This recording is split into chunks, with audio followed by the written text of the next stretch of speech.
Hi, my name is Shannon Ellis. I am the granddaughter of Miss Lucy Ritchie DORR. And that spelling is a little different than what we normally think of when we think of DORR. It's DORR. And she was a very special lady. Lucy DORR was a minister of children. She felt very strongly that ministering to children was the way that you brought not only children but families into a personal relationship with Jesus Christ. Growing up with Miss Lucy as my grandmother versus the warrior for God that everybody knew her as was interesting. I will say, as a small child, she was someone to look up to, but she was always running around. I remember her time at First Baptist on Monument in Richmond. One of the first times I was there that I can remember in Sunday school. And I got done with Sunday school, and I am looking for her, and I knew her as Nana. She was Nana to me. And so I ran into this person, and she goes, "Who are you looking for?" I said, "I'm looking for my Nana." "Well, who is your Nana?" I didn't know her name. I didn't know her as Miss Lucy. We were able to finally find her and got the two of us connected. But she was always running around. She was busy with kids, doing Sunday school, doing mission projects, doing vacation Bible school. She had so much energy. I mean, I remember as a 16-year-old going, she's running in circles around me. And here I am 16, and she would have been around 56 at that time. And so, no, 66, sorry, at that time. Lucy got into, or Nana as I affectionately know her, got into working with the less fortunate and those in the inner city of Petersburg when she retired from Winfrey Baptist Church up in Midlothian. And she had done ministry work here back in the late 70s, early 80s. So she was not a stranger to Petersburg or First Baptist Petersburg. My grandfather was a minister of education here, and she was actually a choir director back in the late 70s. After she retired from Winfrey and looking for something to do, she found out that First Baptist here in Petersburg was continuing the snack bag program.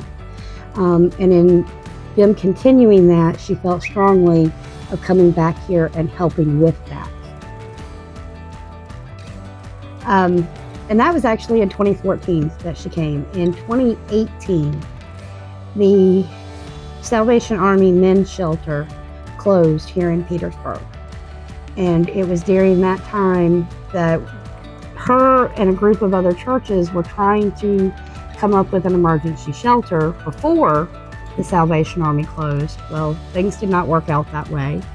And December 31st, here at First Baptist in Petersburg, we opened an emergency warming shelter that she ran, and she was 80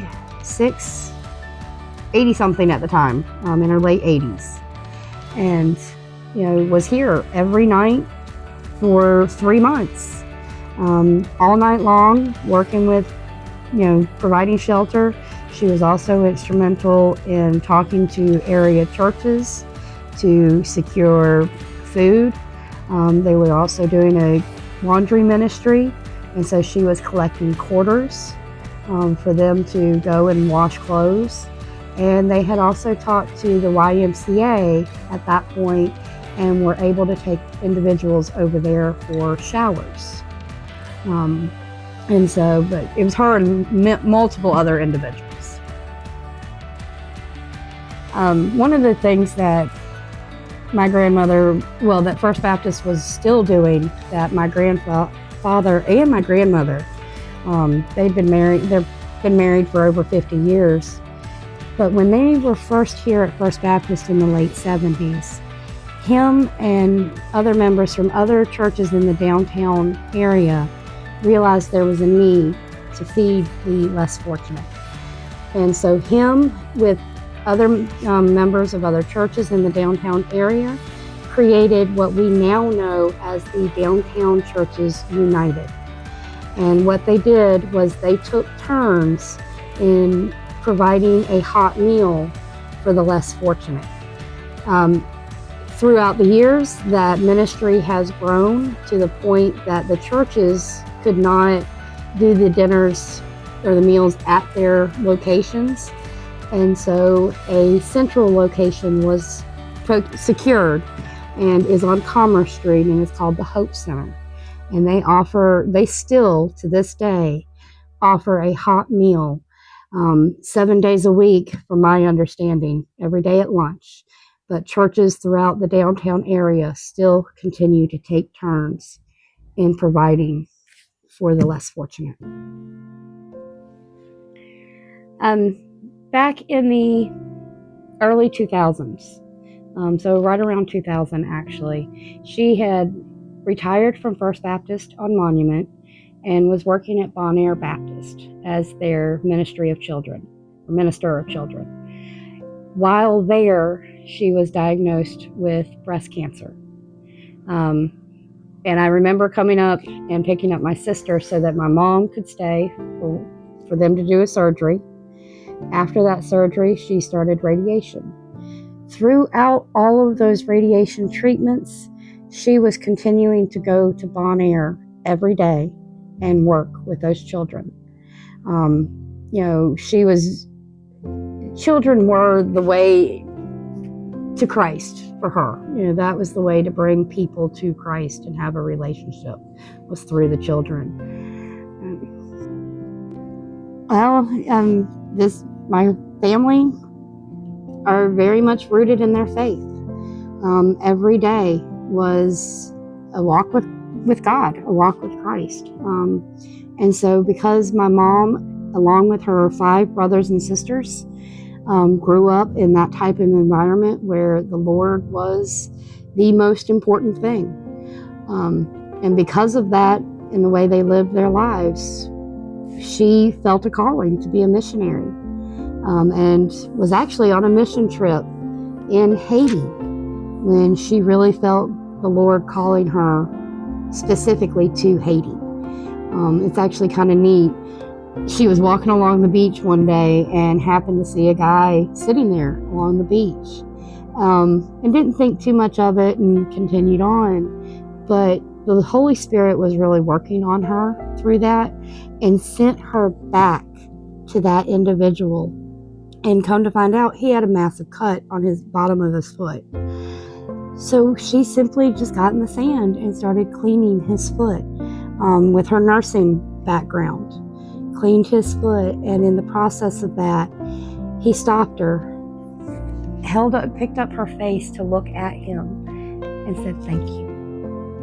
And it was in that moment that she knew that's where God wanted her to be. And that's just the Holy Spirit right there working. Mom started doing mission trips a week at a time to Haiti, probably about 2008. And then the earthquake hit in 2010. That was January of 2010. She was down there for those first few months, came back, and was officially down there full time in August of 2010, and was there for the better part of 15 years. So, as the granddaughter of Bart and Lucy DORR, they both, in all of their ministry efforts and everything they did, have left massive shoes to fill. But the Lord provides for me on a daily basis. And it's watching them live their lives with their faith and just how important that was. And then watching my mom and my aunts and uncles, her brothers and sisters. And then just some of the things throughout my life where the Lord has just really provided. He has really showed me that he is alive and well, and I would absolutely be crazy not to depend on him. And so, but that's the legacy they left, was just, it wasn't anything special that they did. They just lived for the Lord, did what he told them to do, and so I just try to do the same thing. The Lord definitely has a sense of humor. My mom would definitely tell you that, because when she first went off to college, way all those years ago, she wanted to be a music teacher. Then the Lord brought me onto the scene, and I totally, messed up those plans. But that was because he had something so much better for her, in mind for her. Sent her to nursing school and whatnot. Through that, she had bought her what she called her grandma house in the mountains of North Carolina. And then, next thing she knows, she's a missionary in Haiti. So she had her own plans, but the Lord's going, okay, yeah, I got you. Yeah, it's not my plans.